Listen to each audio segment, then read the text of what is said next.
இந்த செஷனுக்கு உங்களை அன்போட வரவேற்கின்றேன். இந்த செஷன்ல ஃபர்ஸ்ட் இன்ஸ்பெக்ஷன் ரிப்போர்ட்டை எப்படி ஆர்கனைஸ் பண்றதுன்னு பார்ப்போம். இந்த செஷனோட எண்ட்ல உங்களால ஃபர்ஸ்ட் இன்ஸ்பெக்ஷன் ரிப்போர்ட்டை நல்லா ஆர்கனைஸ் பண்ண முடியும். தேவையான tools and instruments or equipments என்னன்னு பார்க்கலாம்.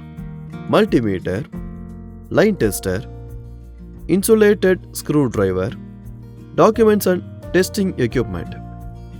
ஃபர்ஸ்ட் இன்ஸ்பெக்ஷன் ரிப்போர்ட் எப்படி ஆர்கனைஸ் பண்றதுன்னு பார்க்கலாம். நீங்க பிளான்ட்டை ஹேண்டில் பண்றப்போ சோலார் போட்டோவால்டிக் பிளான்ட்டோட ஃபர்ஸ்ட் இன்ஸ்பெக்ஷன் ரிப்போர்ட்டை ஜெனரேட் பண்றது அவசியம்.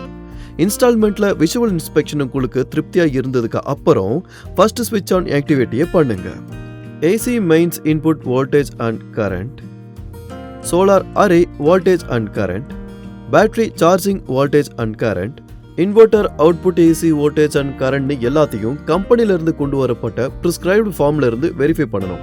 மேலே கொடுத்துருக்கிற ஸ்டெப்ஸை நோ லோட் ஸ்டெப் பை ஸ்டெப்பா இங்க பண்ணணும். அதாவது increase in load, full load and little overload condition.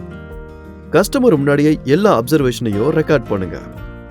Customers order பண்ண சோலார் போட்டோவால்டிக் பிளான் எப்படி ப்ராப்பரா ஃபங்க்ஷன் ஆகுதுன்னு அதை காமிக்கணும். ஏதாவது அப்நார்மலிட்டி இருந்துச்சுன்னா அதை கண்டுபிடிச்சு உடனே ரெக்டிஃபை பண்ணணும். இல்லைனா மெயின்டெனன்ஸ் டீமுக்கு இன்ஃபார்ம் பண்ணணும்.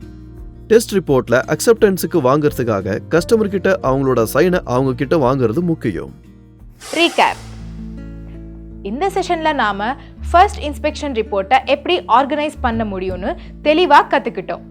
உங்க எல்லாருக்கும் இந்த கான்செப்ட் புரிஞ்சிருக்கும்னு நம்புறேன். அடுத்த ஒரு செஷன்ல புது கான்செப்டோட உங்களை மீண்டும் சந்திக்கிறேன். நன்றி.